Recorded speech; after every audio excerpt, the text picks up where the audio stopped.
Amém, glória a Deus. Bom dia, bom dia. Então vamos lá, pessoal, continuar sendo ministrado através da palavra do Senhor a respeito de quem nós somos. Que o Senhor seja glorificado nessa manhã, assim como foi glorificado ontem à noite através das nossas vidas. Amém? Uma coisa interessante que vem ao meu coração a respeito de identidade é que quem não sabe quem é, perde a noção de início, meio e fim, perde aquela noção de origem, chamado, propósito e destino. Então, por isso que eu falei ontem que, hora ou outra, você vai correr atrás de saber quem você é. E se você não faz isso, o mais breve possível, você aceita aquilo que colocaram sobre a sua vida, aquilo que te direcionaram.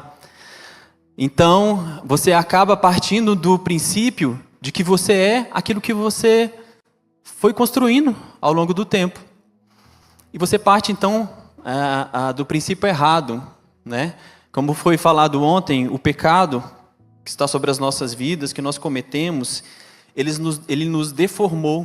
Ele trouxe para nós uma imagem diferente da que foi criada pelo nosso Deus quando nós fomos criados. Então, partir do princípio que a gente pode ser o que a gente é, decidir o que a gente é, a partir do que a gente se enxerga agora, é um caminho totalmente errado, porque a gente vai partir do princípio incorreto. Por isso que na abertura ontem eu falei que o ponto inicial que a gente devia tomar como ponto de partida para a nossa caminhada é que nós somos filhos de Deus. E com base nisso que a gente vai dar continuidade aqui na ministração. Queria ler com vocês, abram todos lá em Daniel, capítulo 1.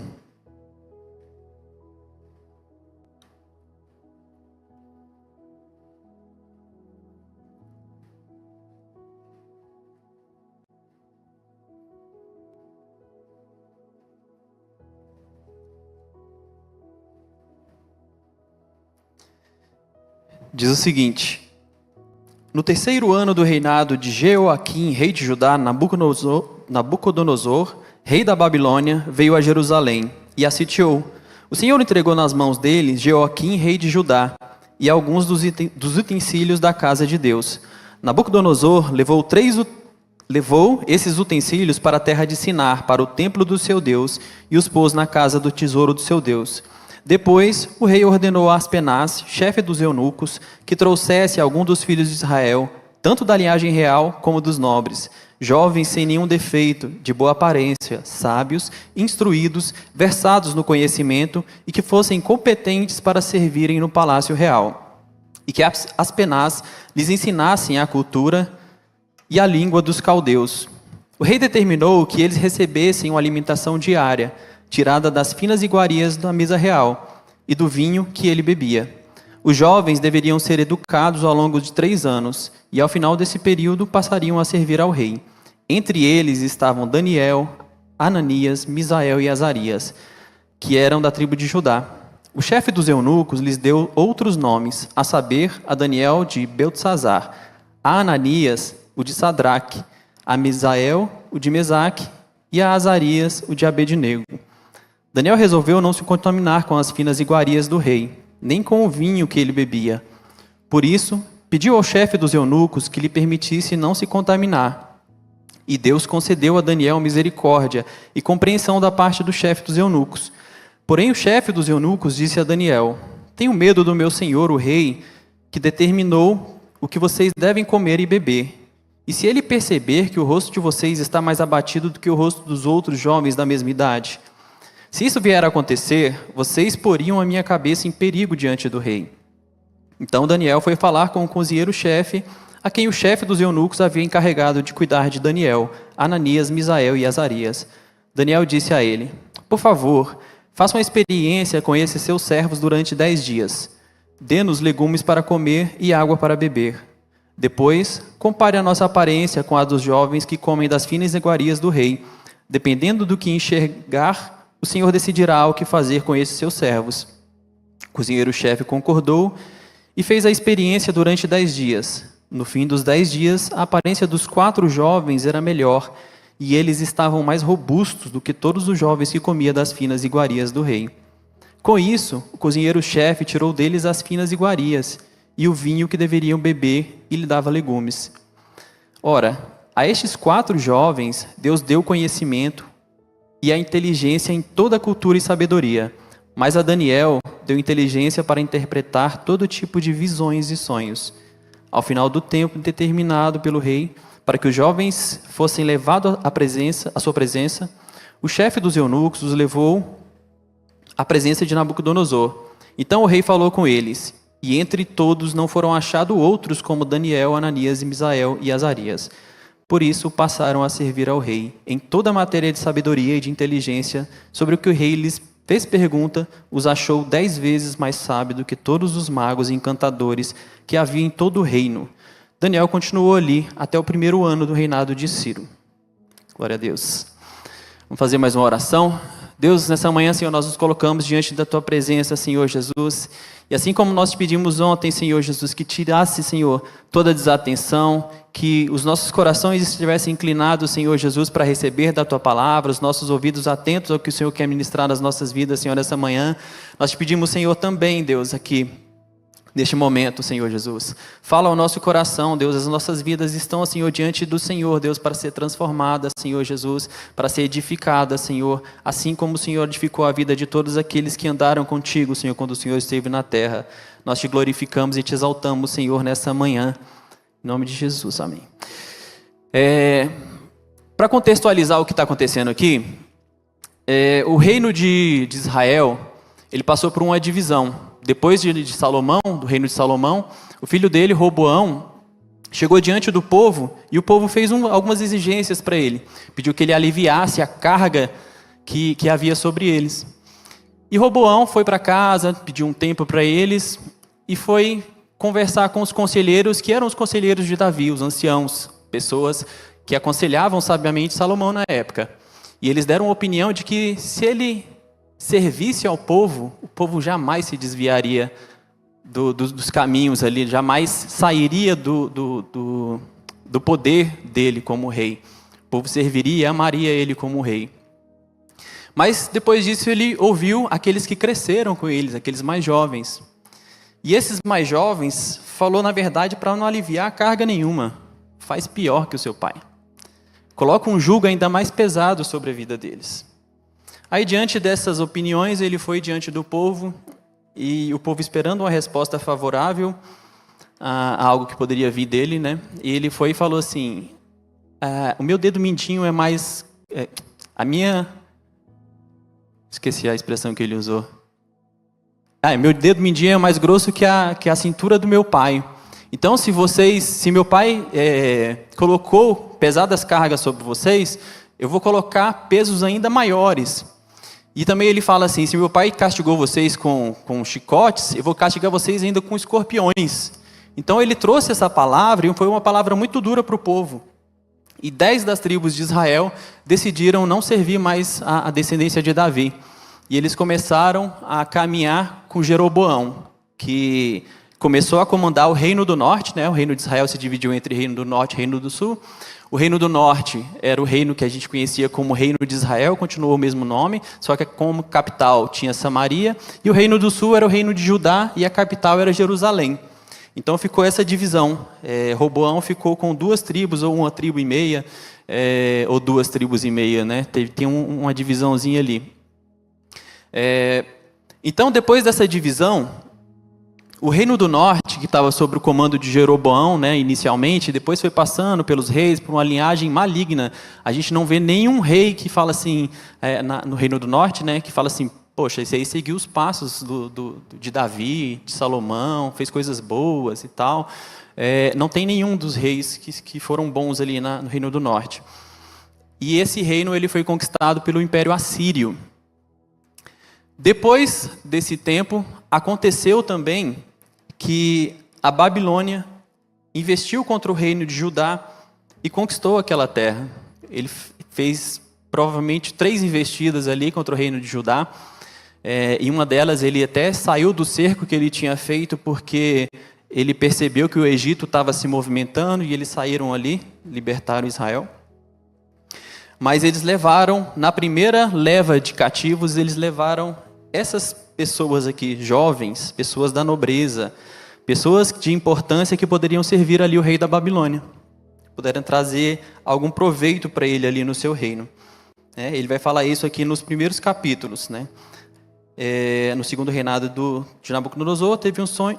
Desculpa.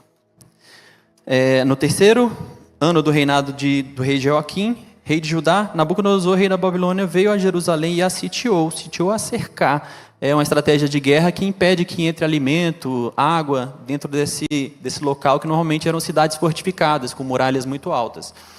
Então, ele sitiou esse lugar até que o povo se rendesse, né? Que foi essa investida que ele fez ali contra o povo de Judá.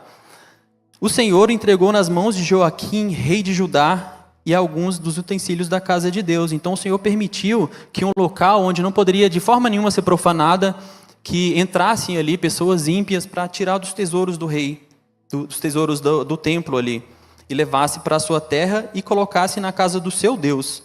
Ele levou para casa lá para assinar no templo do seu Deus. Versículo 3. Depois o rei ordenou a Aspenaz, chefe dos eunucos, que trouxesse algum dos filhos de Israel, tanto da linhagem real quanto dos nobres, jovens, sem nenhum defeito, de boa aparência, sábios, instruídos, versados no conhecimento e que fossem competentes para servir no palácio. E uma coisa que a gente precisa entender. O rei da Babilônia foi lá, no reino de Judá, depois de conquistar, depois de destruir a terra, destruir o templo, destruir o palácio, destruir as muralhas, e levou alguns jovens da nobreza, alguns jovens descendentes dos reis daquela época, da linhagem real. E dentre esses estava Daniel, Ananias, Misael e Azarias, esses 4 jovens. E o papel desse Aspenaz, desses chefes dos eunucos, era, como diz na continuação do versículo 4 aqui, vai falar, e que Aspenaz lhe ensinasse a cultura e a língua dos caldeus. Então o papel dele era trazer essa cultura do reino da Babilônia para o povo de Israel. Outra estratégia de guerra que, no caso aqui, os caldeus, né, os babilônios utilizavam, era retirar o povo da sua terra, né, pegar aqueles que lhes servissem lá no seu reino, que fosse de algum proveito para eles, e implantar neles a cultura deles, levando para esse lugar. Então ele fazia isso para tirar deles aquele aspecto da nação em que eles vieram, né? Para que eles pudessem, a cada momento que o tempo passasse, eles pudessem servir mais desprendido dessa natureza deles. No caso ali na Babilônia. E um aspecto que a gente pode pensar sobre isso é que, assim como Daniel, Ananias, Misael e Azarias foram levados para uma terra que não era a terra deles, nós estamos também num lugar que não é nossa terra, não é nossa pátria.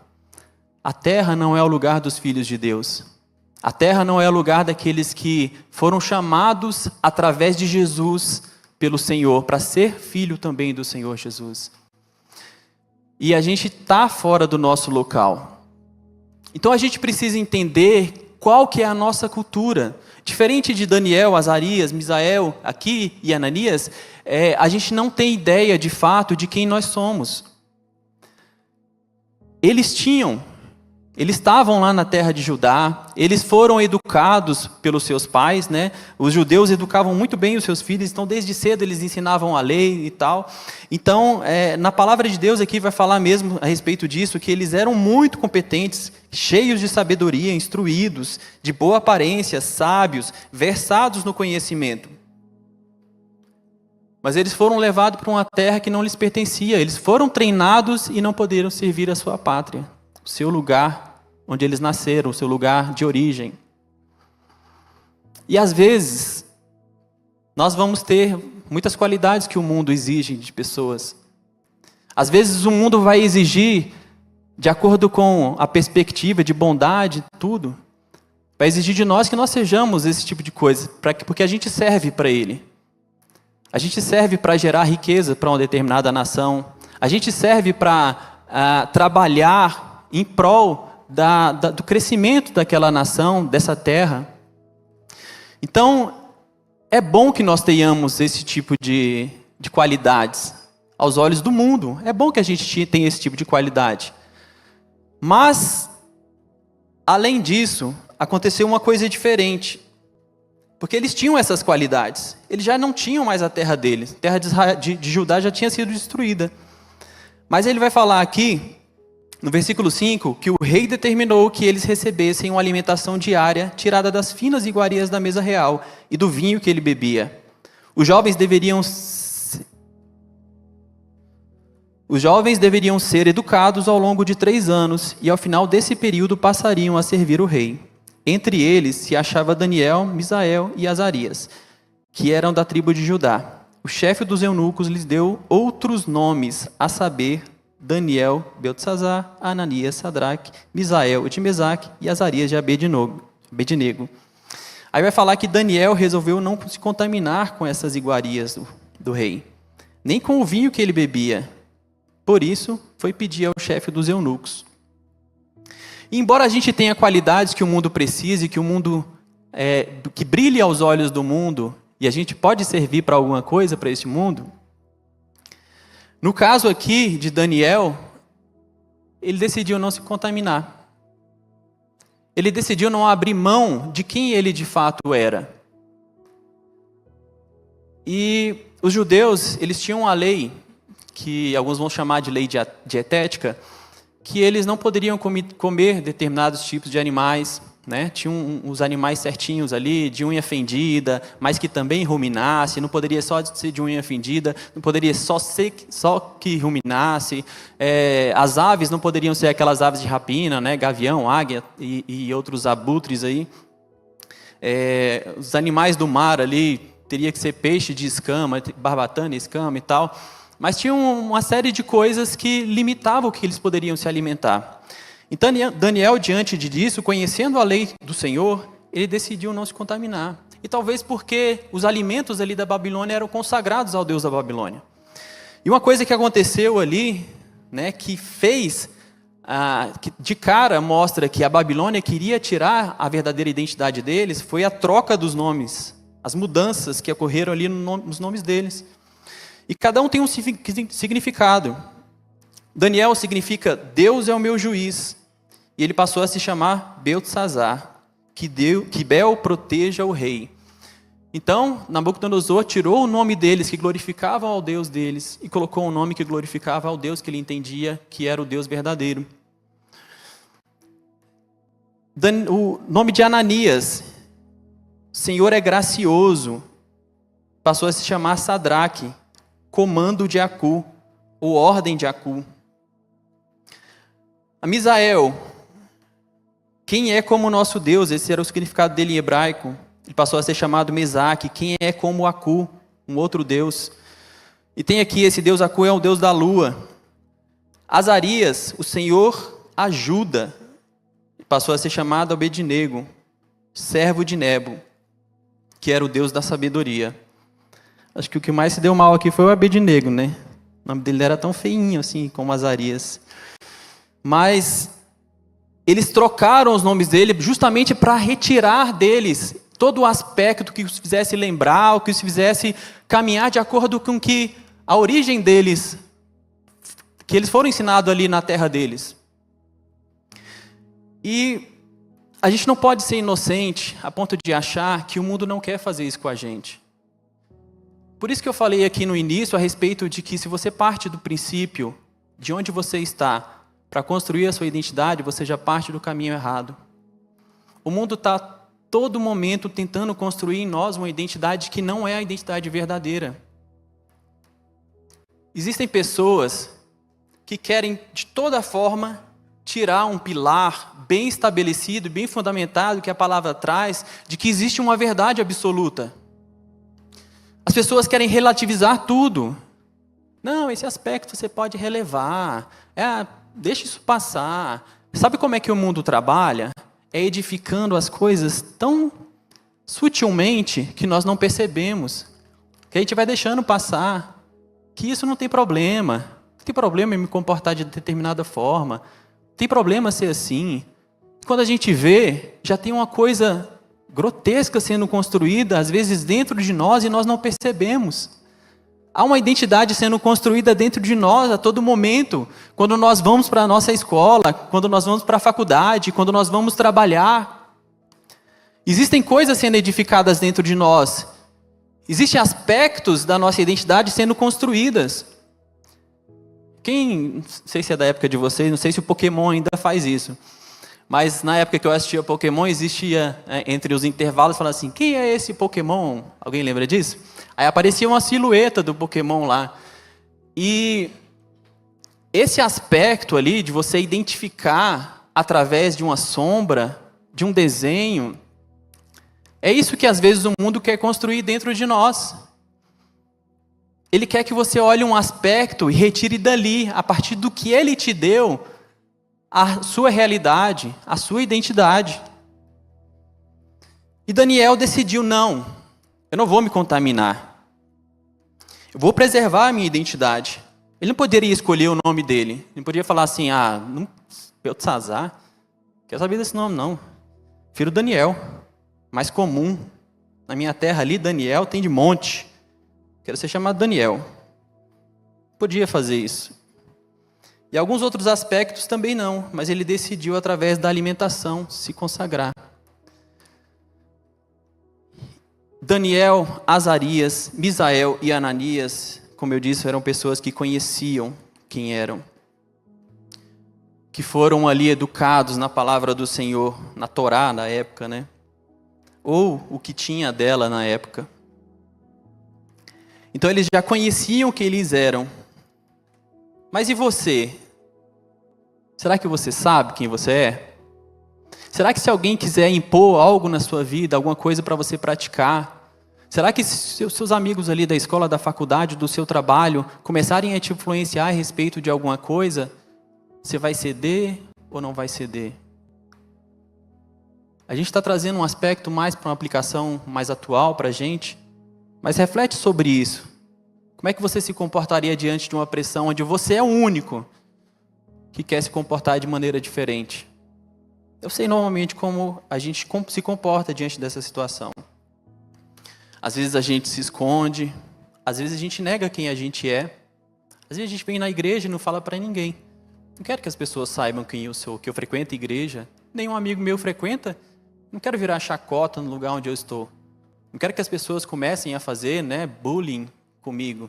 Comecem a me chamar de um nome que eu não gosto, eu não concordo, e que às vezes traz relevância a um aspecto que eu não gosto em mim. Talvez alguma diferença física, algum aspecto intelectual. Não gosto, não quero ser chamado de outra coisa. E a gente começa a se esconder, começa a fugir. Esse normalmente é o comportamento das pessoas.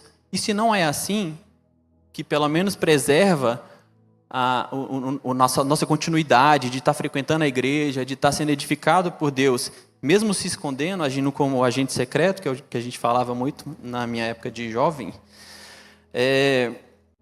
existem aqueles que cedem, aqueles que se entregam. Você está todo mundo caminhando assim, por que eu vou ser diferente? Parece que eu estou nadando contra uma correnteza enorme, não sei se alguém que já nadou em rio, mas como é difícil quando a correnteza está para um lado e você quer ir no lado oposto, cansativo. Poucas braçadas você já não está aguentando, você já está querendo buscar as margens do rio para você descansar. E é penoso realmente. Mas Deus nos chama para ser diferente. Deus nos chama para caminhar diferente. Lá em 1 João, capítulo 2, do versículo 15 ao 17, diz o seguinte. E João vai direcionar essa palavra aos jovens. Jovens, eu escrevi a vocês porque vocês são fortes. A palavra de Deus permanece em você. E vocês venceram o maligno. Versículo 15. Não ameis o mundo, nem no que o mundo há. Se alguém ama o mundo, o amor do Pai não está nele. Porque tudo que há no mundo, a concupiscência da carne, a concupiscência dos olhos e a soberba da vida, não é do Pai, mas do mundo. E o mundo passa, e as concupiscências, mas aquele que faz a vontade de Deus permanece para sempre. E a palavra de Deus vai continuar falando que Daniel resolveu não se contaminar e foi falar com o chefe dos eunucos, esse Aspenaz. E depois dele ter dado ali, ter balançado um pouquinho, ele foi e permitiu, e Daniel foi falar depois ali com o cozinheiro-chefe. E a palavra de Deus fala que Deus agiu em favor de Daniel. Não pensa que Deus te chama e te abandona, não. Deus não chama para ser filho. Deus não entregou o próprio filho dele para que você tivesse a oportunidade de salvação, de restauração dessa identidade que foi criada ali em Gênesis, para te largar sozinho na caminhada. Eu sempre lembro dessas questões porque mostra e revela o quanto Deus está conosco, né? Deus, quando tirou o povo do Egito, com grande poder, subjugando todos os deuses egípcios, Ele proporcionou uma caminhada para um povo que não era uma caminhada fácil, era o deserto. Mas não faltou comida, não faltou água para que eles bebessem. Eles não caminhavam debaixo de um sol quente porque havia uma nuvem que os protegia durante o dia. Eles não precisavam se preocupar com a escuridão porque existia uma coluna de fogo que estava ali com eles durante a noite.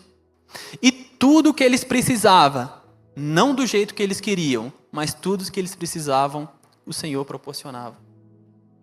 E Deus vai ser assim com todos aqueles que Ele chama. Deus não vai te abandonar. Permaneça fiel, permaneça firme e abra mão daquilo que a palavra ensina que nós devemos abrir mão. Sabe, quando nós abrimos mão de princípios que nos foram ensinados, um princípio só é capaz de fragilizar todos os outros. Uma vez eu estava na IBD dos adolescentes e eles fizeram uma pergunta no final a respeito de músicas seculares. Pode ouvir, não pode ouvir e tal. E a resposta que eu dei a eles é o seguinte: não foi exatamente esse o início, mas reflita sobre esse tipo de coisa, né? As pessoas falam assim, mas você assiste filme do mundo, você vai ao teatro que é do mundo, você faz outras coisas que são do mundo, e você quer agora falar que não pode ouvir música secular, não pode ouvir música. Eu penso de uma forma diferente.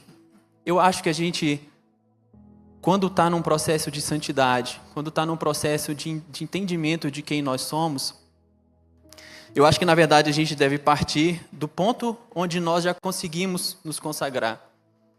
Então, não abra mão. Se você não ouve música do mundo, não abra mão disso, não. Se você ouve, lute para que não ouça. Fique preocupado se as pessoas, você não ouve música do mundo, mas faz isso. Fica preocupado com esse tipo de julgamento, com esse tipo de fala das pessoas. Parte do princípio que se você consegue abrir mão de algum aspecto, de não se misturar com as pessoas, o mundo ali, com as coisas do mundo, cultura do mundo, parte do princípio que agora você pode caminhar para as outras áreas da sua vida e se consagrar também nessas áreas. E não o contrário, já que eu não faço em nenhuma, eu não vou fazer nessa também. Continua a caminhada de onde você consegue se consagrar. E um outro aspecto que a gente pode aqui falar a respeito do que aconteceu ali com aqueles jovens. Eles eram exemplos. Depois de experimentar esses 10 dias, que foi o proposto ali por Daniel, faz o seguinte, vocês estão com medo, estão receosos de que a gente tenha uma aparência ruim diante dos outros jovens que foram trazidos aqui para a Babilônia. Vamos fazer um teste, 10 dias, só legumes e água. Nos prova. Se depois desses 10 dias o nosso aspecto, se a nossa aparência for alguma coisa que está muito diferente, está muito ruim em comparação com os outros, a gente vai e come de tudo ali. Praticamente isso que ele falou, né? Aí depois desses 10 dias, eles foram lá observar esses jovens. E quando ele olhou para eles, eles tinham um aspecto muito diferente. Vai falar aqui no versículo 15. No final dos 10 dias, a aparência dos 4 jovens era melhor, e eles estavam mais robustos do que todos os jovens que comiam das finas iguarias do rei. Com isso, o cozinheiro-chefe tirou deles as finas iguarias, e o vinho que deveriam beber, e lhes dava legumes. Ora, a esses 4 jovens, Deus deu conhecimento e a inteligência em toda cultura e sabedoria, mas a Daniel deu inteligência para interpretar todo tipo de visão e sonhos. Quando você se consagra, quando você abre mão de ser participante de coisas que o mundo oferece, esses jovens já eram sábios. Esses jovens já tinham um conhecimento muito grande. Eles já tinham uma boa aparência. E isso é o que eu falei lá no início, que o mundo às vezes é o que o mundo deseja. Só que Deus fez ainda mais por eles, porque eles resolveram se consagrar, porque eles resolveram abrir mão daquilo que o mundo oferecia para tirar deles a cultura que pertencia a eles. Não tem jeito da gente saber quem nós fomos se nós não alcançarmos isso dentro do relacionamento com Deus. Não há forma de sabermos isso. A palavra que nos diz quem nós somos é o nosso relacionamento diário com Deus em oração, é o nosso tempo de leitura da palavra que nós nos dedicamos de fato, não fazemos como se fosse uma meta, né? Eu vou ler a Bíblia toda esse ano e o objetivo é esse, e não aprender da Bíblia. Pode ler, está tudo bem, mas medite na palavra de Deus, entenda o que o Senhor quer falar no seu coração, o que o Senhor quer edificar dentro de você. À medida que a gente vai amadurecendo, parece que os nossos olhos vão sendo como se a gente estivesse em cima de um helicóptero, um drone, alguma coisa assim. Porque a gente agora começa a partir do momento, é por isso que fala lá acho que é em Abacuque, né? No final do livro de Abacuque, sobre esse aspecto que ele me leva aos lugares altos. A gente agora começa a perceber que às vezes uma caminhada inicial, uma atitude inicial de uma pessoa, não vai dar num caminho bom. É isso que a palavra fala em alguns provérbios, né? Há caminhos que ao homem parece direito, mas ao final são caminhos de morte. E a gente, quando vai caminhando com o Senhor, as coisas vão ficando mais claras, a gente vai observando, né? Se aqui agora a gente não consegue ver, às vezes, o final de um caminho que está a 1 quilômetro de distância, quando a gente tem os nossos olhares elevados, quando nós começamos a enxergar de uma altura maior, a gente percebe onde é que vai chegar, porque a gente está olhando do mais alto. E é isso que Deus faz conosco. É isso que Deus cria em nós quando nós desenvolvemos esse relacionamento com Ele. Esse conhecimento da palavra. Não existe uma fé sem a razão. Fé madura precisa da razão, precisa que você entenda de onde vem a sua fé. Sabe, porque se você tem uma fé, mesmo que seja uma fé grandiosa, às vezes algum aspecto natural, algum aspecto do conhecimento humano vai te fazer ter uma fé abalada às vezes, porque você não firmou a sua fé no entendimento, na verdade que a palavra de Deus traz. Você crê em um Deus que enviou seu filho para morrer no seu lugar, com base em quê? Você precisa ter uma fé madura, estabelecer os fundamentos da sua fé, para que nada venha abalar. E outra coisa que a gente precisa entender, lá nos evangelhos Jesus fala, aquele que ouve a minha palavra e não as cumpre, é como se construísse uma casa na areia. Mas aquele que ouve e as pratica é como se construísse na rocha. Percebe o que é mais difícil de fazer? Se você estabelecer um fundamento na rocha é complicado, tem que a trabalheira louca que dá. Deus me livre, vamos na areia mesmo. Mas se você não tiver essa fé madura, falando desse fundamento da fé, de você conhecer a palavra de Deus, de você se colocar diante da presença de Deus, entendam, não estou falando de religião. Não estou chamando vocês a se entregarem a uma religião, mas a um relacionamento com Deus. Relacionamento de pais, de pai com filhos. Vai ser difícil. Não vai ser fácil. Mas vai ser mais fácil do que você pensa. Sabe por quê? Porque o Senhor Jesus mesmo disse que o fardo dele é leve. Estava até conversando com o Isaac esse tempo atrás, e ele estava falando sobre o jugo que a gente carrega, o jugo do pecado, o jugo do peso, né? Talvez até usando aquela analogia que eu usei ontem na abertura de vestir uma armadura que não nos pertence, complica a nossa caminhada, pesado, né? A armadura e as armas ali do do filisteu pesavam muitos quilos. A de Esaú também não deveria pesar de Saul. Deveria pesar pouca coisa. Era pesada. E vai ser difícil a caminhada. Mas Deus vai estar conosco. Vai ser difícil edificar a nossa casa ali na rocha. Mas Deus que vai dar essa condição. E é Ele que vai nos levar para estar debaixo do jugo dEle. E não carregar o nosso. A gente não se entrega ao Senhor Jesus e fala assim, beleza, entendi. Eu agora tenho as minhas vontades, os meus desejos. Eu posso caminhar do mesmo jeito que eu estava caminhando. Agora eu tenho alguém para me ajudar nessa caminhada. Tem um gênio da lâmpada que eu posso esfregar aqui e falar, Senhor, faz isso para mim. Senhor, me dá isso, me dá aquilo. Eu já planejei durante anos. Já me formei, eu já fiz uma pós-graduação, fiz um mestrado, um doutorado. E eu entendo que o Senhor tem que me direcionar nessas áreas que eu já me formei. Já fiz tudo isso, falta só um empurrãozinho do Senhor. Já fiz o trabalho mais pesado. Fiquei anos e anos estudando. Senhor, eu já treinei tanto. Eu estou nesse time aqui há tantos anos. Claro que a sua vontade é que eu seja jogador de futebol. Eu já me empenhei bastante. Eu já abri mão de tantas coisas para ser isso. Preciso só de uma ajudinha de você. Que você fale com alguém importante dentro de um time grande para que ele me contrate. Simples. A gente ainda facilita para Deus, né? Deus, eu já sei o que eu sou. Preciso só de alguns detalhes, uns ajustezinhos do Senhor. Dá só uma ajeitadinha aí para mim que vai estar tudo certo. Pode confiar. Não é assim que às vezes a gente faz? Mas não, meus irmãos, quando a gente se entrega ao Senhor, filho dá ordem ao pai. Se alguém falar que dá, está errado. Filho ensina ao pai, fala assim, pai, senta aqui agora que nós vamos conversar. Pai, está errado o que você está fazendo, eu acho que o senhor está caminhando errado. O filho pode conversar e aconselhar o pai.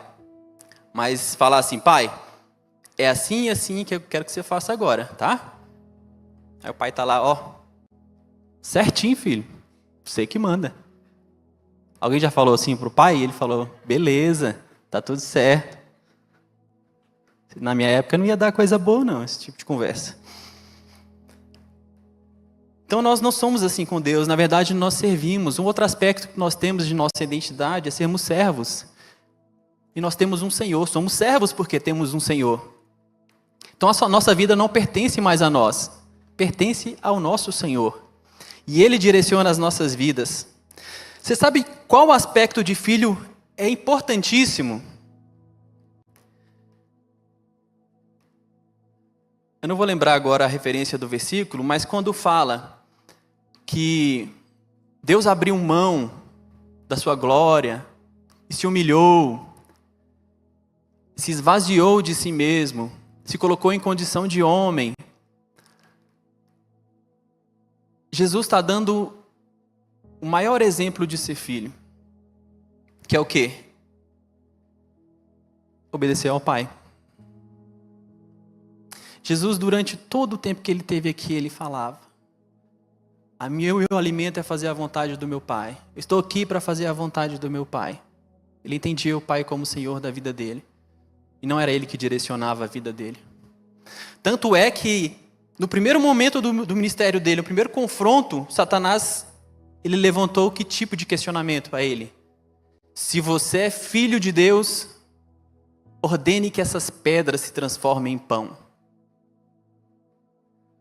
O que Satanás estava querendo dizer? Se você é realmente o filho de Deus, faça tudo para você. Faça a sua vontade. Você está com fome? Faça isso e se alimente. Independência, nesse caso, é uma maldição sobre as nossas vidas. Nós somos chamados para ser dependentes de Deus. Somos chamados para ser, de novo, a imagem e semelhança de Deus. Assim como o filho é do Pai. Né? Talvez alguns não concordem, mas quando você na maioria das vezes, pelo menos quando a gente olha para o filho, a gente lembra dos pais, né? Aspecto físico do filho, lembra o pai. E o aspecto comportamental também. Será por quê, né? Será que é porque os filhos caminharam com o pai e adquiriram algum comportamento semelhante a ele? Será que nós, como filhos, também devemos andar com o nosso pai para entender quem nós somos? Quem nós devemos parecer? Jesus foi o nosso exemplo. O Deus invisível desceu aqui na terra, numa forma visível, para que nós tivéssemos ideia de como nós deveríamos nos comportar como filhos, obedientes ao Pai. Senhor, é isso que o Senhor quer que eu faça? Então vamos. Senhor, seu direcionamento é para cá? Então vamos. Né? Claro que não é sempre simples assim. Você fala assim, meu Deus, é para cá, Deus. Ai, que difícil. Ai, meu Deus. Deus, tem como passar de mim esse cálice? Não, Jesus fez isso. Jesus suou sangue no momento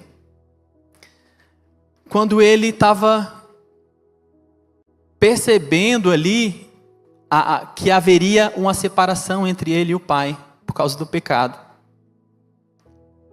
E isso gerou uma angústia profunda no coração dele. Nós precisamos conhecer a Deus. Talvez alguns não me conheciam antes, mas eu tinha horror a ter que falar em público. Falar no microfone para mim era a coisa mais terrível do mundo. Eu já até falei para algumas pessoas, falar numa rodinha de 4, 3 pessoas, para mim era horrível. Eu ainda estou trabalhando isso, eu ainda tenho dificuldade de falar, eu às vezes ainda engasgo em algumas coisas, eu ainda tenho dificuldade às vezes de estar falando e as pessoas estar olhando para mim. Tanta coisa que passa na minha cabeça, às vezes penso assim, poxa, as pessoas estão me julgando, estão pensando em tal coisa. Ainda tenho que vencer esse tipo de coisa. Mas é uma luta todas as vezes que eu tenho que fazer isso. Agora está um pouco mais leve. Mas eu entendo que é o direcionamento do Senhor. E outra coisa que vai falar aqui a partir do versículo 18. Ao final do tempo determinado pelo rei para que os jovens fossem levados à sua presença, o chefe dos eunucos os levou à presença de Nabucodonosor. Então o rei falou com eles, e entre todos não foram achados outros como Daniel, Ananias, Misael e Azarias. Por isso passaram a servir o rei. Em toda a matéria de sabedoria e de inteligência, sobre o que o rei lhes fez pergunta, os achou 10 vezes mais sábios do que todos os magos e encantadores que haviam em todo o seu reino. Eles começaram a se destacar naquele lugar. Deixa eu falar um aspecto que às vezes a gente faz aqui dentro da casa do Senhor. Eu tenho minha vida secular, os meus estudos, minha vida secular, o meu trabalho. Não existe essa separação. Lá é secular e aqui é santo. Minhas atividades na igreja aqui, eu preciso ter um compromisso maior. Preciso trazer essa aparência de pessoa santa, cuidadosa com as coisas de Deus. O que nós estamos trazendo aqui é de filho. Quando você leva seu filho para a escola, ele deixa de ser seu filho. Quando você leva seu filho para servir o exército, ele deixa de ser seu filho. Quando ele está lá e você não vê há muito tempo, ele deixa de ser seu filho? Não deixa. Nós somos filhos de Deus aqui dentro da casa de Deus, dentro da igreja. Nós somos filhos de Deus no nosso trabalho, na nossa escola. E é isso que nós devemos ser onde nós estivermos. Esses 4 jovens, eles preservaram a identidade deles, e a gente vai ver esse aspecto trazendo frutos. Lá em Filipenses 2, do versículo 14 ao 16, gente, eu estou achando distante esse negócio aqui, as letras pequenininhas, estou preocupado. Diz assim, versículo 14 de Filipenses 2, do 14 ao 16. Façam tudo sem queixas e discussões, de modo que ninguém possa dizer nenhuma palavra de censura contra vocês. Vocês devem levar uma vida pura e imaculada como filhos de Deus num mundo de trevas, cheio de gente desonesta e obstinada. Brilhem entre eles como as estrelas do universo, mostrando-lhes a palavra da vida. Estão vendo que diversas vezes esse aspecto de filho, de ter nascido de Deus, traz alguém que conhece a palavra do Senhor? Alguém que tem um entendimento da palavra do Senhor? Então Deus nos coloca, assim como Paulo falou ali para o povo de Filipenses. Vocês estão sendo colocados no meio de pessoas desonestas, num mundo cheio de trevas. Mas vocês precisam preservar quem vocês são nesse mundo, para que brilhem entre eles, como estrelas no universo, mostrando-lhes a palavra de Deus. Sabe uma coisa que a gente faz quando nós não negamos quem nós somos, nos comportamos como filhos de Deus? Existem pessoas que vão usar uma frase, é o seguinte: você vai ser a Bíblia de muitas pessoas. A Bíblia que muitas pessoas leem, eles não vão ler a Bíblia física. Mas existe um aspecto, na verdade, que a gente como filho vai traduzir aquilo que é invisível aos olhos do ímpio. O nosso Deus Todo-Poderoso. Se nós nos comportarmos como o Senhor Jesus se comportou, se nós não negarmos quem nós somos, as pessoas vão ver através de nós Jesus. Tem uma frase que eu gosto de usar no meu perfil, que fala assim, é uma música da Raquel Novaes, que ela fala: enche-me, Espírito Santo de Deus, até que todo o meu ser mostre Jesus. Esse é o nosso aspecto de vivência, é essa luz que tem que brilhar. A nossa semelhança com Jesus, como nós somos parecidos com Ele. Eu acho isso maravilhoso demais. Porque assim as pessoas vão entender quem é Deus. Se o nosso comportamento está diferente. Sabe, às vezes a gente olha para dentro da igreja, e se tivesse pessoas do mundo aqui, não seria muito diferente. Às vezes a gente olha no nosso local de trabalho, tem muitos crentes ali, mas a gente olha e parece que é todo mundo igual.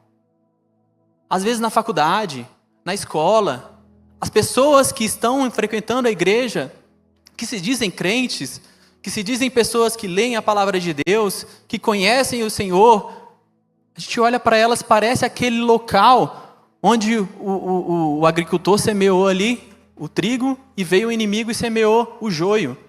Você olha para aquilo lá e fala assim: nossa, é tudo igual, não tem diferença nenhuma. Mas a palavra de Deus acaba de nos ensinar que nós devemos ser diferentes. Essa luz do Senhor precisa brilhar. E tem uma passagem que muita gente conhece, que está lá em Mateus 5, no Sermão do Monte, do 14 ao 16. Vocês são a luz do mundo. Não se pode esconder uma cidade situada ao alto de um monte, nem se acende uma lamparina para colocá-la debaixo de um cesto, mas no lugar adequado, onde ilumina bem todos os que estão na casa.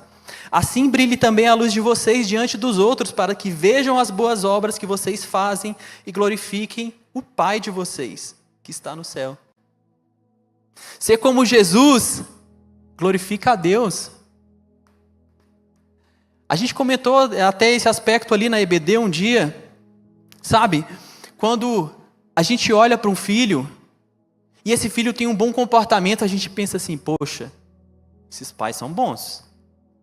Eu lembro de um jovem que tinha aqui, que ele conhecia da Bíblia, que ele parecia, pelo menos todas as vezes que eu vi, ele parecia ser uma pessoa muito educada, tinha um conhecimento bom de várias coisas. E eu falava assim, queria saber quem são os pais dele, porque educaram bem essa criança. Então esse aspecto glorifica o Pai. Quando nós nos diferenciamos, nós damos glória ao nosso Pai. E esse é o nosso papel aqui na terra. Glorificar. Existe aquela palavra que fala, sem santidade ninguém verá o Senhor.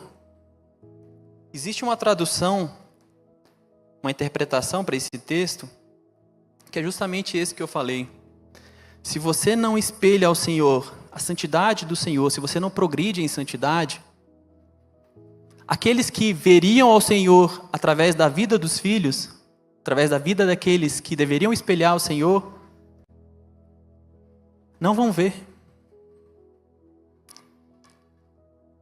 Às vezes você fica preocupado porque você não pregou para determinado tipo de pessoa, porque você não falou de Deus. Mas e se nós formos culpados por não nos comportarmos como filho de Deus? Por estar havendo às vezes ali no nosso ambiente de amizade, algumas propostas que aqueles que são realmente filhos de Deus não aceitariam e você está aceitando. Você está se colocando nessa situação. Gosto muito do Salmo 1, que ele fala justamente sobre esse aspecto. Eu lembro quando eu li, a primeira vez que eu li a Bíblia toda, a igreja fornecia um plano de leitura bíblica, e pulei genealogia, pulei a contagem das tribos em números, pulei várias coisas ali. Mas eu ficava pensando assim, caraca, quando eu chegar lá no Salmo 119, vou passar rapidão. Negócio grande, deve ser cansativo. A gente odiava ler. Eu aprendi a ler há pouco tempo, assim, há alguns anos atrás. E hoje eu amo ler. Mas quando eu cheguei no Salmo 119, que falava assim: as tuas palavras são doces ao meu paladar como mel, lâmpada para os meus pés, luz para o meu caminho, eu ficava assim, que maravilha, eu não quero sair daqui não. E engrandecendo o nome do Senhor, guardei a tua palavra no meu coração para não pecar contra ti. Eu falava, Deus, eu quero ficar só nesse texto. Depois eu termino, mas não fiquei não, eu continuei. Mas isso encheu meu coração de alegria, sabe? Amar a palavra do Senhor. Amar quem é o nosso Deus.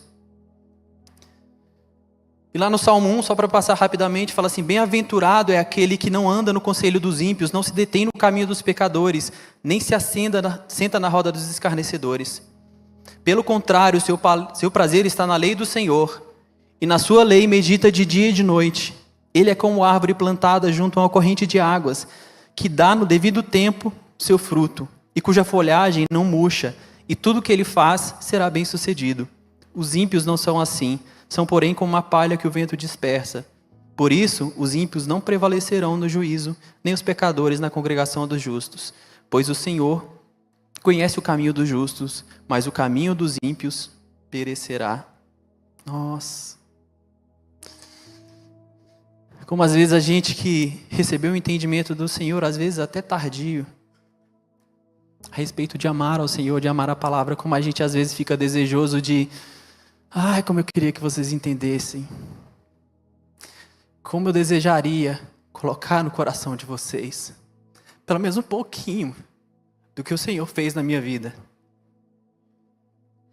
Como eu queria que vocês não perdessem tempo. Eu ficava pensando assim, depois de velho, depois de já um pouco mais entendido da palavra do Senhor, eu pensava assim, nossa, como eu perdi tempo. Como eu poderia ter colocado a minha vida diante do Senhor diariamente, não negado o Senhor, não me escondido. Como eu poderia ter meditado nessa palavra, teria me livrado de tantas coisas, e não só por isso, teria me feito caminhar de uma forma diferente, de uma forma que eu desejava ter caminhado quando eu era jovem. Quando eu era jovem, no ensino médio, vocês acham que eu participei do grupo de cristãos que tinha na minha escola? De jeito nenhum. Eu me escondi. Eu andava com pessoas que não gostavam de pagode. E eu nem gostava, só ouvia por causa deles. Eu andava com pessoas que olhavam as meninas, falavam assim, ó, como aquela é bonita, como o corpo daquela é bonito e tal. Mas como eu queria não ter negado o Senhor nesses aspectos. Não ter me escondido. Ah, que privilégio poder ouvir a palavra do Senhor, jovem. Maior privilégio ainda é ter o entendimento de que essa é a verdade e nós começarmos a praticar. E eu vou te falar uma coisa. O fruto que veio dessas árvores plantadas junto a ribeiro de águas, que são a vida desses 4 jovens. Presta atenção se uma vida de consagração, uma vida de santidade, não traz frutos para a eternidade. Olha só a declaração de 2 dos reis que Daniel serviu aqui durante a sua vida. O último capítulo de Daniel fala assim: Daniel continuou ali até o 1º ano do reinado de Ciro. Daniel 2:47 vai dizer: o rei disse a Daniel, aqui é o Nabucodonosor, depois dele ter tido um sonho, em que ele ficou extremamente agoniado com o significado daquele sonho, e ele pediu aos seus magos para que não desse só a interpretação do sonho, mas que também falasse o sonho, e eles não puderam fazer isso. Ele chamou Daniel. E Daniel deu a interpretação desse sonho a ele, a respeito de uma estátua, de reinos e tal. Isso fala ali do futuro. O rei Nabucodonosor disse: certamente o Deus que você adora é o Deus dos deuses e o Senhor dos reis. Ele é quem revela os mistérios, pois você foi capaz de revelar esse mistério. Daniel, diante da situação, pediu ajuda aos seus amigos que orassem com ele, para que ele pedisse ao Senhor a interpretação desse sonho. E Deus o usou ali naquele momento e fez um rei ímpio consagrar ao Senhor. Em Daniel 3, a história que muitos aqui conhecem, Sadraque, Mesaque e Abednego estavam ali diante de uma estátua que o rei havia mandado fazer. E quando soasse ali um sinal sonoro, eles deveriam se inclinar diante dessa estátua. Mas eles não se dobraram. E a consequência de não fazer isso era ser lançado na fornalha. E o rei ainda deu outra oportunidade para eles, para que eles se inclinassem diante da estátua. Ele disse: nós não vamos fazer isso. E ameaçando lançá-los na fornalha. E eles ainda falaram: fique sabendo, rei, que se o nosso Deus quiser nos livrar, Ele vai nos livrar. Mas se não quiser, fique sabendo que nós não vamos nos curvar diante dessa estátua.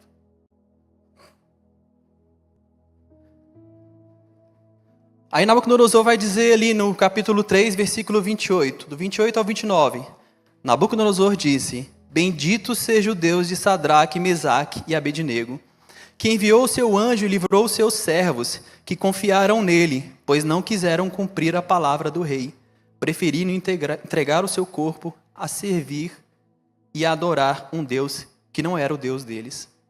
Portanto, faça um decreto ordenando todo o povo, nação e língua que disser blasfêmia contra o Deus de Sadraque, Mesaque e Abednego sejam despedaçados, e que as suas casas sejam reduzidas à ruína, porque não há outro Deus que possa livrar. Obrigado. Daniel capítulo 4. O capítulo 4 é interessante porque alguns vão chamar até de o Evangelho de Nabucodonosor. O cara já estava meio convertido. De tanto passar por experiências onde o Deus de Sadraque, Mesaque, Abednego e Daniel se sobrepunha, se colocava num aspecto muito distante dos deuses que ele adorava. Ele já começa o versículo assim, Daniel 4, a partir do versículo 1.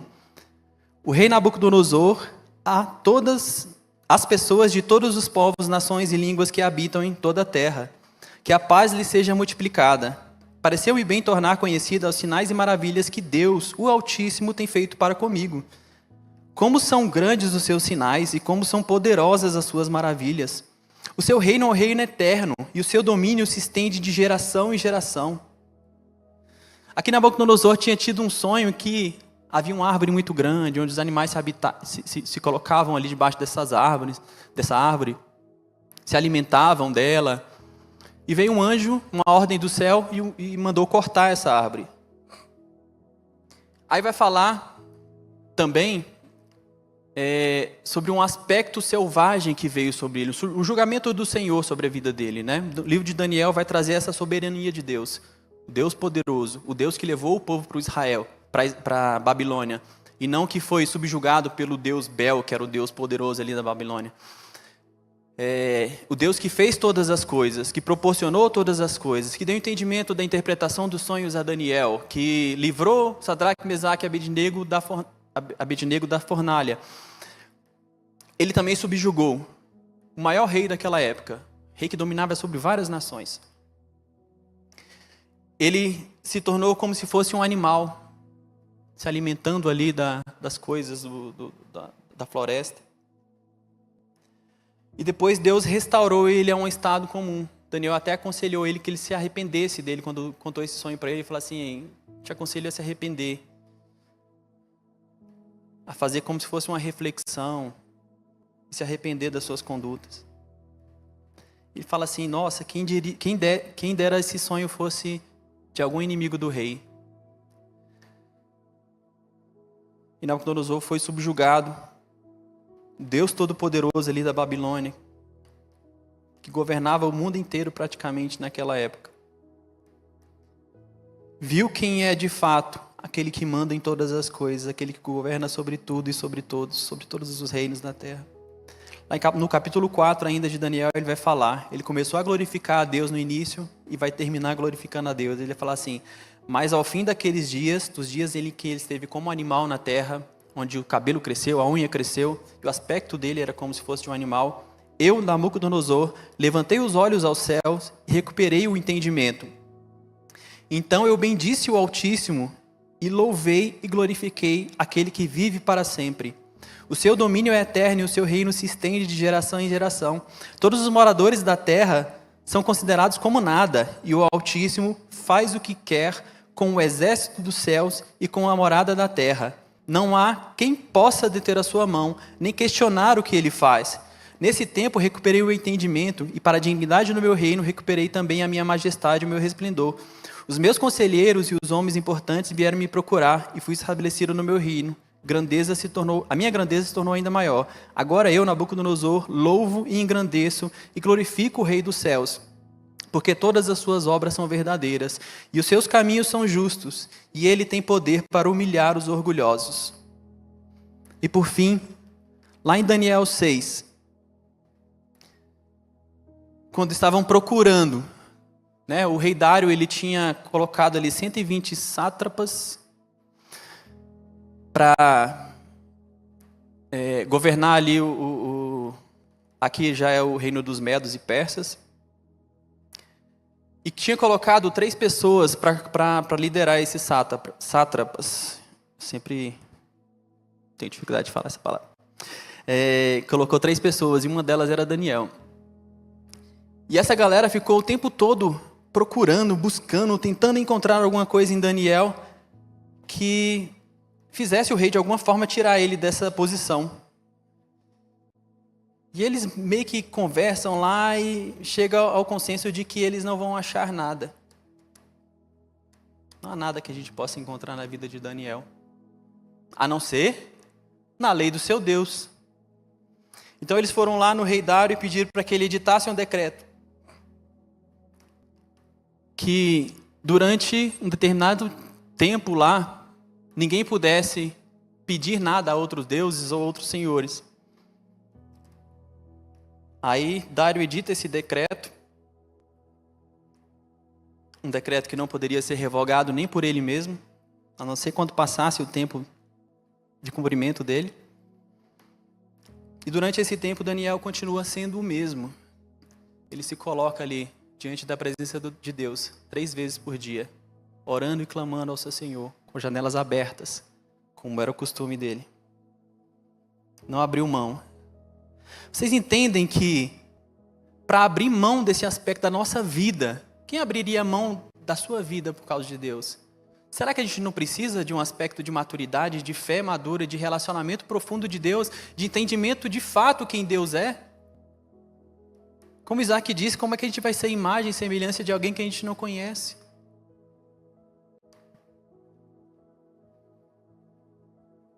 E diante disso, eles levaram Daniel ali para a cova dos leões, levaram o caso de Daniel para o rei, e o rei não teve como fazer nada por Daniel para livrar da cova dos leões. Essa era a consequência de quem descumprisse esse decreto do rei. E vai falar lá em Daniel 6, do 25 ao 28. Então o rei Dário escreveu às pessoas de todos os povos, nações e línguas que habitam em toda a terra: que a paz lhes seja multiplicada. Faça um decreto pelo qual todo o domínio do meu reino, todos tremam e temam diante do Deus de Daniel. Porque ele é o Deus vivo e o que permanece para sempre. O seu reino não será destruído e o seu domínio não terá fim. Ele livra, salva e faz sinais e maravilhas no céu e na terra. Foi ele quem livrou Daniel do poder dos leões. Daniel prosperou no reinado de Dário e no reino de Ciro, persa. Ser a imagem e semelhança de Deus, nos comportarmos como filho, dá um testemunho que faz até os reis dessa época. Eles que eram responsáveis para demandar pessoas para a adoração no templo dos deuses deles. Eles que eram responsáveis por tudo ali no reino. Eles reconheceram quem era o Deus verdadeiro através da vida desses filhos que não decidiram se contaminar lá no início. Será que esse é um fruto bom? Será que vale a pena nos comportarmos como filho de Deus?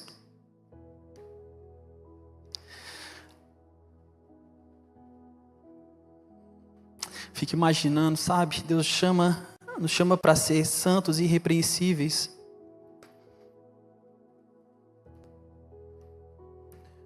Sabe, o desejo do meu coração é que as nossas vidas sejam tão parecidas com a de Jesus.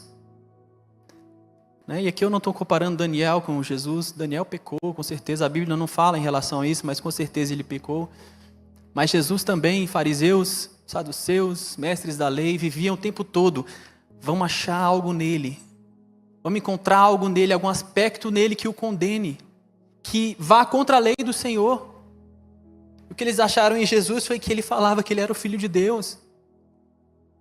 Ele falava a verdade. De novo, a falha deles foi, a falha de Jesus, no caso aqui para condenação, foi falar a verdade. Foi encontrado na lei do Senhor, por cumprir a lei do Senhor.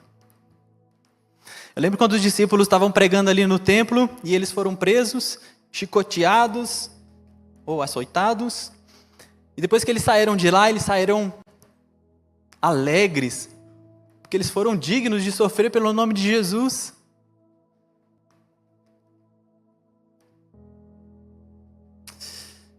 O desejo no meu coração é que nas nossas vidas, o erro que as pessoas encontram em nós tem a ver com isso. Que o erro que as pessoas encontram em você tem a ver com isso.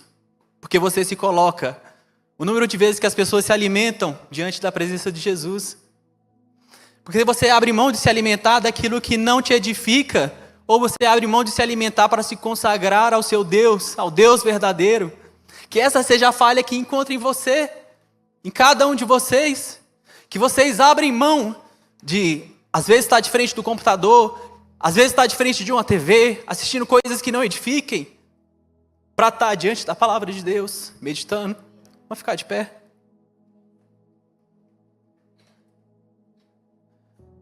Que esse seja o erro que encontra em vocês, que vocês preservam a questão de se congregar, de estar junto com os irmãos, de fortalecer. Que o erro que encontra em vocês seja por seguir a palavra do Senhor. Seja porque vocês brilham à luz do Senhor, porque vocês refletem a glória do Senhor. E a sua conduta, aquilo que você fala, a forma como você se porta diante de todas as coisas, revelam quem é seu Pai, glorificam ao nosso Deus. Feche seus olhos, vamos adorar ao Senhor. Deus, nessa manhã, Senhor, nós colocamos diante da Tua presença, Senhor, as nossas vidas, Pai. Quem somos nós, Senhor Jesus, para nos declarar filhos do Senhor? Oh, Jesus, nós não merecemos, Deus. Mas o Senhor estabeleceu um plano de salvação, Deus. Enviou o Teu Filho para morrer em nosso lugar por causa dos nossos pecados, para pagar o preço que deveria ser pago por nós. O Senhor Jesus se entregou voluntariamente ali naquela cruz para pagar por esse preço. E o Senhor nos deu esse acesso. O Senhor nos deu esse privilégio, Senhor Jesus. E muitas vezes nós negamos, nós fugimos, nós nos escondemos. Gera em nós, Senhor, no nosso coração, Senhor, o desejo de ser mais parecido contigo, Senhor Jesus. O desejo, Senhor, não só de conhecer a Tua palavra, mas de praticá-la, Senhor Jesus. Para que todos vejam em nós a Tua face. Trabalha em nós, Senhor Jesus, para nos conduzir, Jesus, numa caminhada de santidade, Deus. Para que a todo momento a gente continue abrindo mão daquilo que não edifica, que não traz edificação para o Teu nome, nem para as nossas vidas, Senhor Jesus. Oh Deus, os nossos corações estão aqui, Espírito Santo de Deus. Nós queremos Te pedir nessa manhã, tenha liberdade para agir em nosso meio. Tenha liberdade para falar ao nosso coração, para que toda mudança seja feita, para que toda transformação seja gerada em nós. Nós somos pecadores, nós reconhecemos isso. Mas o Senhor nos chamou para sermos filhos do Senhor. E através, Senhor, desse relacionamento contigo, Senhor Jesus, com o passar do tempo é que nós vamos nos tornando, Senhor, mais parecidos contigo, e nós ansiamos por isso. Nós desejamos isso, Senhor Jesus. Talvez menos do que nós devíamos, mas nós desejamos. Talvez a gente não tenha um entendimento pleno a respeito disso, Senhor Jesus. Mas é o desejo do nosso coração, Senhor. Eu queria pedir que todos vocês viessem aqui na frente. Pode ficar aqui embaixo. Eu queria pedir para o pessoal para a gente orar por cada um deles. O pessoal da intercessão, os pastores, quem tiver aí. Vamos levantar um clamor.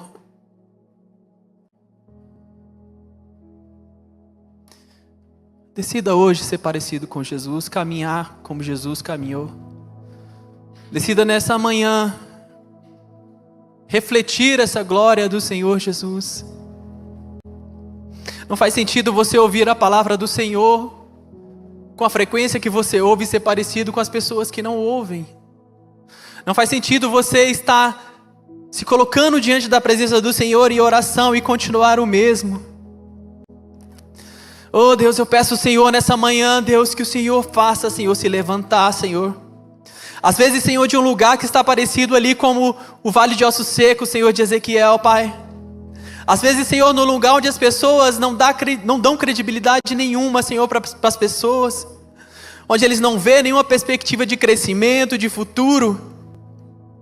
Oh Deus, eu peço a Ti, Senhor Jesus, que o Senhor levante, Senhor, assim como foi feito ali, esses ossos e forme, Senhor, um exército poderoso do Senhor, um exército que marche, Senhor, diante, Senhor, daquilo que você diz, ao seu comando, Senhor Jesus, está pronto para ouvir e cumprir o Teu chamado, Senhor Jesus.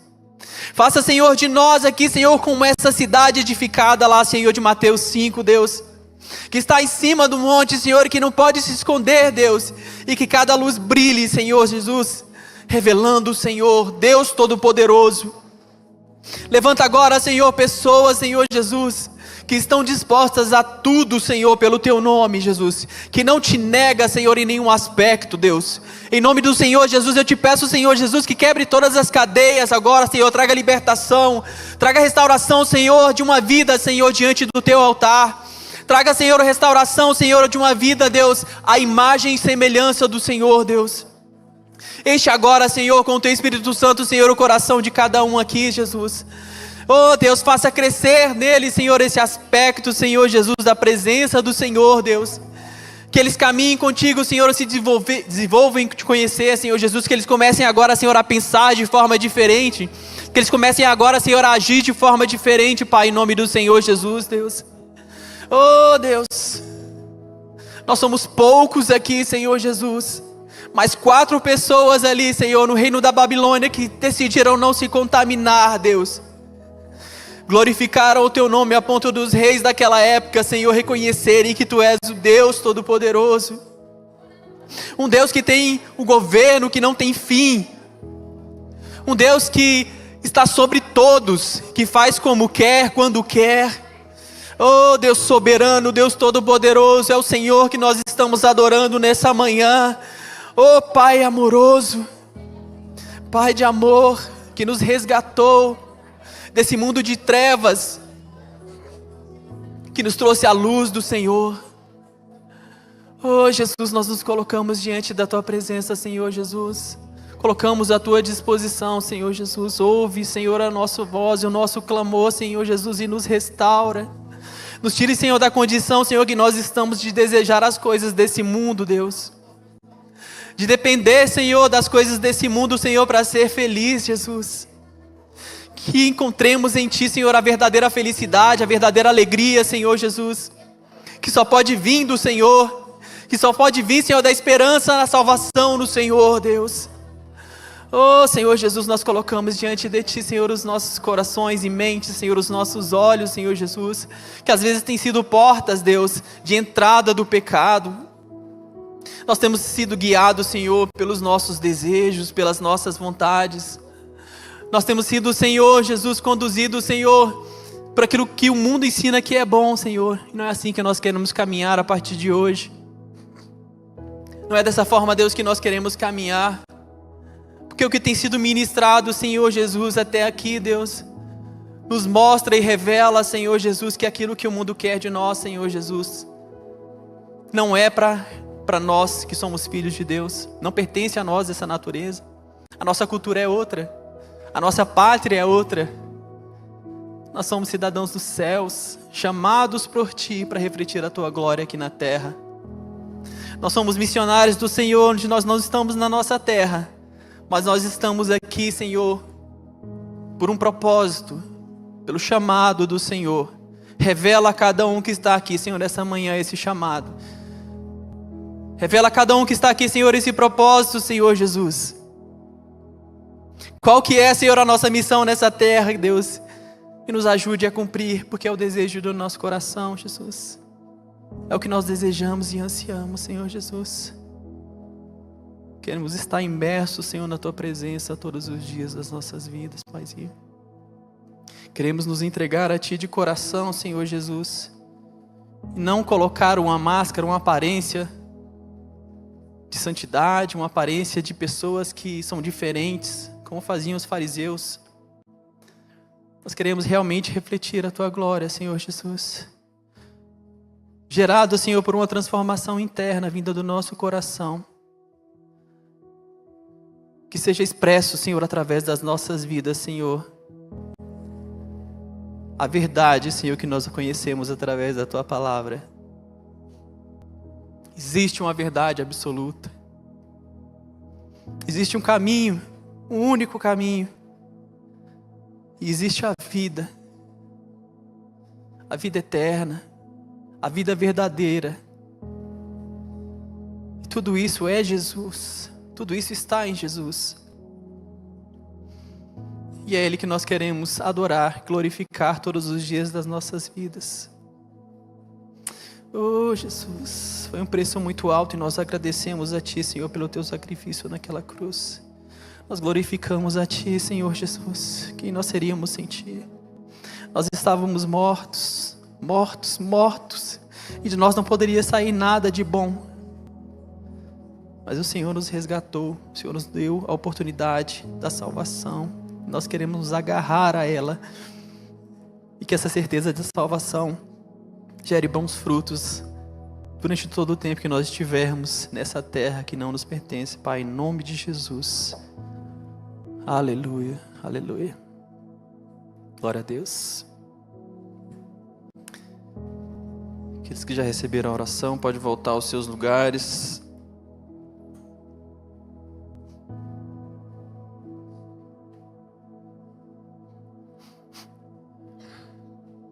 Aleluia.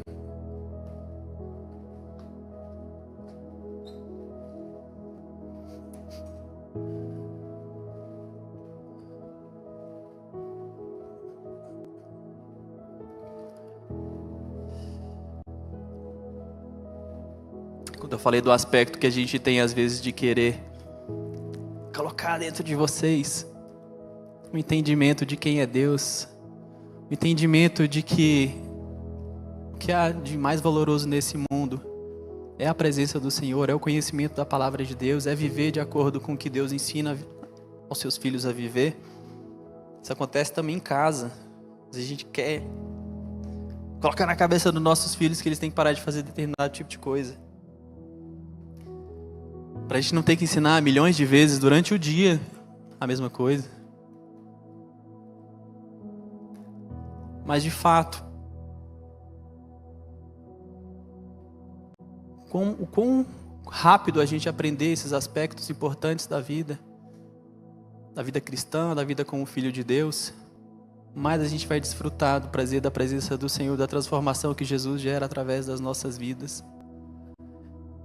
Eu falo sempre de alguns aspectos que eu tenho um pouco de agonia, que os crentes falam.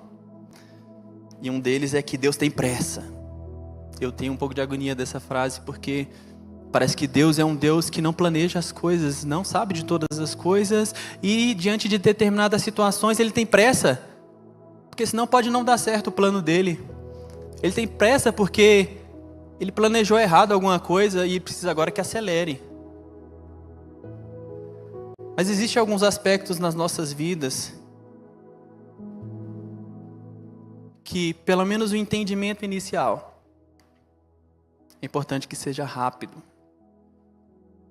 Não que Deus tenha pressa, mas você tem esse entendimento, vai te livrar de muitas consequências desnecessárias na sua vida. Eu falava de que, nossa, como eu queria ter, quando mais jovem, ter orado mais, ter fechado a porta do meu quarto e adorado ao Senhor, desfrutado da presença dEle, ter meditado na palavra de Deus mais. Me converti por volta dos 16 anos. E eu passei por situações difíceis também na minha vida.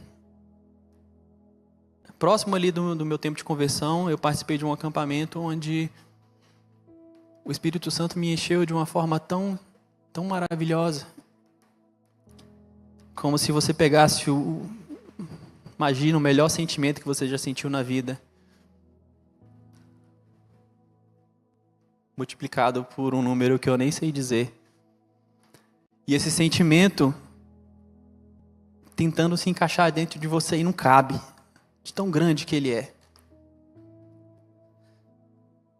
E essa experiência que a gente conhece muito como batismo no Espírito Santo, eu orei em línguas, eu pulei, e eu não conseguia falar em português, eu falava em línguas, e eu não entendia o que estava acontecendo, mas passava na minha mente todo tipo de pecado que eu já tinha cometido, e eu só sabia pedir perdão para Deus.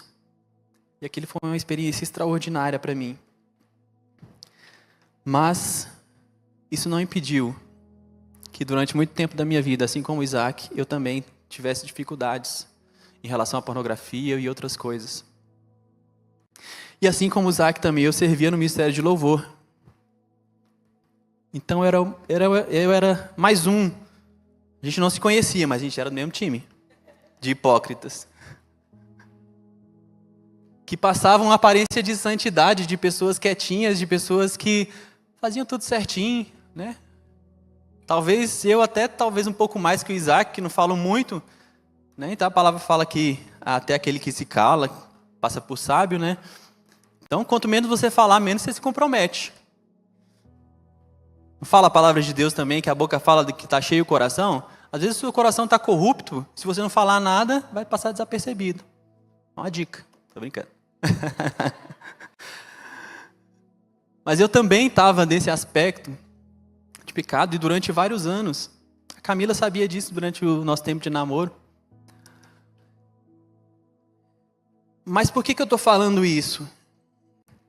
Porque o diabo vai falar ao seu coração, às vezes de algum aspecto de pecado, que você não vai dar conta de se livrar disso.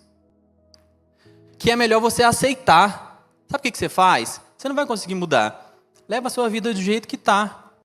Você peca aqui de vez em quando, pede perdão, continua a sua vida e tal, mantendo a aparência lá, não deixa a máscara cair, está tudo certo.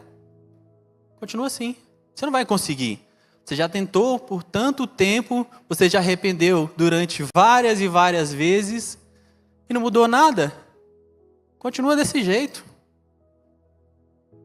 Continua a caminhada desse jeito. Vai dar tudo certo. Esse é você. E por isso a importância da gente falar sobre identidade. Esses não somos nós.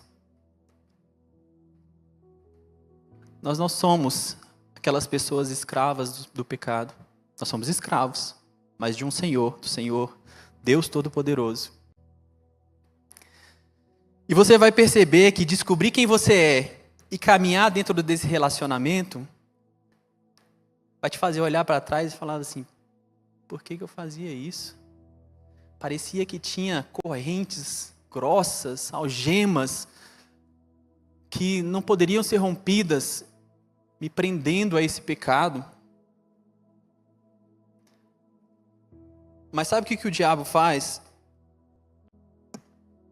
Quantos já viram um cavalo forte, grande, ser amarrado numa cerca fininha, por uma corda fininha? Né? Uma vez eu estava numa chácara, numa fazenda, não lembro bem, e a pessoa que estava montando esse cavalo, ele não tinha nem o arreio, as coisas tudinho, ele só tinha um cabresto passado aqui e uma cordinha para ele puxar ele. Aí ele pegou essa corda bem fininha e amarrou numa cerca de arame liso e só deu um nó, fez assim, ó, pá. Aí quando ele fez isso, eu já fiquei pensando assim, o cavalo vai puxar isso aí e vai vazar. Vai cair fora daqui. Mas sabe por que ele não sai? Porque no primeiro ponto de resistência, primeira puxadinha de leve que ele dá, ele vê que encontra resistência, ele acha que não vai dar conta. Ele acha que não vai conseguir sair daquilo ali. Porque ele não sabe quem ele é, a força que ele tem. Ele foi domesticado. Ele foi condicionado a pensar que quando acontece aquele tipo de coisa, ele deve ficar... Pensar não, né? A reagir dessa forma, né? Que é um animal.